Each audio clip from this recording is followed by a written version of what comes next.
নমস্কাৰ ফ্ৰেণ্ডসকল, welcome to Assam যে YouTube channel. তো বন্ধুসকল কেনেকুৱা আছে? নিশ্চয় ভালে আছে। তো ফ্ৰেণ্ডসকল ফাইনেলি অসম পুলিচৰ বাবে এটা গুড নিউজ। অসম পুলিচৰ লগতে যিসকলে গ্ৰেড 3 গ্ৰেড 4 আৰু নানান ধৰণৰ যে পোষ্ট আপোনালোকে এপ্লাই কৰিছিল আৰু ইন্টাৰভিউ দিছিল সিহঁতৰ বাবে এটা ভাল খবৰ আহিছে। তো ভিডিওটো সম্পূৰ্ণ ভালদৰে চাব আৰু যিসকলে নতুন ভিজিট কৰি আছে অসম জব ইউটিউব চেনেলটো সাবস্ক্ৰাইব কৰি বেল আইকনটো প্ৰেছ কৰি দিব।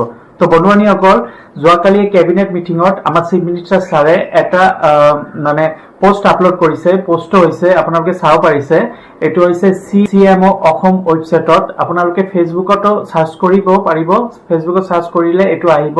CMO অফিচিয়েল ওয়েবসাইট হয়। তো ইয়াতে আমাৰ চিফ মিনিষ্টাৰ ছাৰে কেবিনেট মিটিঙত যোৱাকালিয়ে এই পোষ্টটো আপলোড কৰিছে। ইয়াতে লিখা আছে যে চাওক, the state level recruitment commission and senior official of department including health, education, home and others. তো ফ্ৰেণ্ডসকল ইয়াতে লিখা আছে এটোৱে যে আপোনালোকে যে হেল্থ, এডুকেশ্যন, তাৰপিছত গ্ৰেড 3 গ্ৰেড 4 লগতে বহুত ধৰণৰ আপোনালোকে পোষ্ট এপ্লাই কৰিছিল। তো 35,000 ওপৰত এপইন্টমেন্ট লেটাৰ দিব অক্টোবৰ মাহতে। তো ইয়াতে অক্টোবৰ মাহ লিখা আছে চাওক তলত তো ইয়াতে লিখা আছে চাওক HCM outline the plans to distribute 35,000 plus appointment letter plus grade 3 and grade 4 October this year. তো ফ্রেন্ডস সকল এই অক্টোবর মাহতে 35 প্লাস অর্থাৎ 35,000 অধিক এপইন্টমেন্ট লেটার দিয়া হব গ্রেড 3 আৰু গ্ৰেড 4।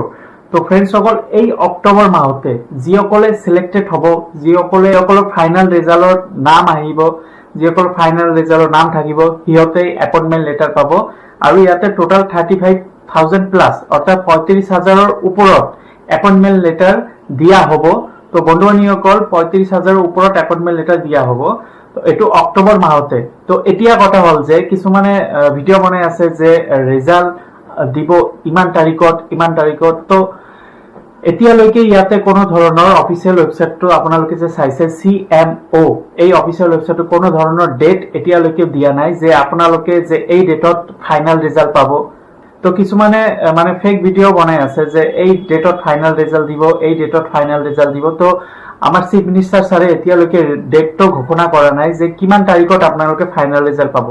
তো ফাইনাল ৰেজাল্টৰ মোৰ এটা আইডিয়া মতে যে যদি আপোনালোকে অক্টোবৰ মাহতে এপইন্টমেন্ট লেটাৰ দিয়ে তার এসপ্তাহ মান আগতে বা 4-5 দিন আগতে আপোনালোকে ফাইনাল রেজাল্ট পাব। যদি ধৰি লওক 10 তাৰিখতে এপইন্টমেন্ট লেটাৰ যদি দিয়ে তেন্তে আপোনালোকে 5-6 তাৰিখত ফাইনাল ৰেজাল্ট পাব। এনেকুৱাই হ'ব যে সোনকালে দিব ৰেজাল্টৰ, সোনকালে আপোনালোকে এপইন্টমেন্ট লেটাৰ পাই যাব। তো ফ্ৰেণ্ডছ সকল CMO আপোনালোকে এই অফিচিয়েল ওয়েবসাইটটো আপোনালোকৰ আকৌ দেখাইছিল। CMO এই অফিচিয়েল ওয়েবসাইটটো আপোনালোকে নিজে চেক কৰিব পাৰিব ফেসবুকত। এটো যোৱাকালিয়ে কেবিনেট মিটিঙত আমাৰ চিফ মিনিষ্টাৰ ছাৰে এই পোষ্টটো শ্বেয়াৰ কৰিছে। তো এইটো এটা ভাল খবৰ যে আৰু এটা ভাল খবৰ আছে যিসকলে আকৌ চাকৰি বাবে ওয়েট কৰি আছে, যিসকলে আকৌ চাকৰি এপ্লাই কৰিব অৰ্থাৎ ষ্টাডি কৰি আছে অসম পুলিচৰ হওক বা গ্ৰেড 3 গ্ৰেড 4 হওক বা বিভিন্ন আদাৰ্স ডিপাৰ্টমেন্টৰে হওক। তো আপোনালোকে চিন্তা নকৰিব, কাৰণ অক্টোবৰ পিছত নৱেম্বৰত আকৌ পদ মুকলি হ'ব, নতুন নানান ধৰণৰ পদ আহি আছে। তো কি পোষ্ট আহিব তো আপোনালোকক জনাই দিম। তো তাৰ আগতে ফ্ৰেণ্ডসকল যিসকলে নতুন ভিজিট কৰি আছে অসম জব ইউটিউব চেনেলটো সাবস্ক্ৰাইব কৰি বেল আইকনটো প্ৰেছ কৰি ৰাখি দিব। যেতিয়া আপডেট আহিব আপুনি যাব এই চেনেলটোৰ জৰিয়তে আপোনালোকে পাই যাব। তো ফ্ৰেণ্ডসকল সোনকালে সাবস্ক্ৰাইব কৰি ৰাখি দিব।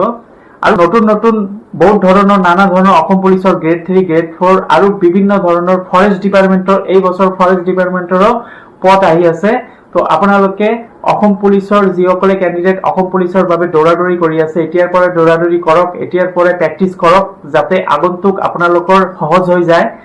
তো আজিৰ ভিডিওটো এইখিনিয়ে। যদি ভিডিওটো ভাল লাগে লাইক কৰি দিব, নিজৰ বন্ধু বান্ধৱীসকলক শ্বেয়াৰ কৰি দিব। ধন্যবাদ।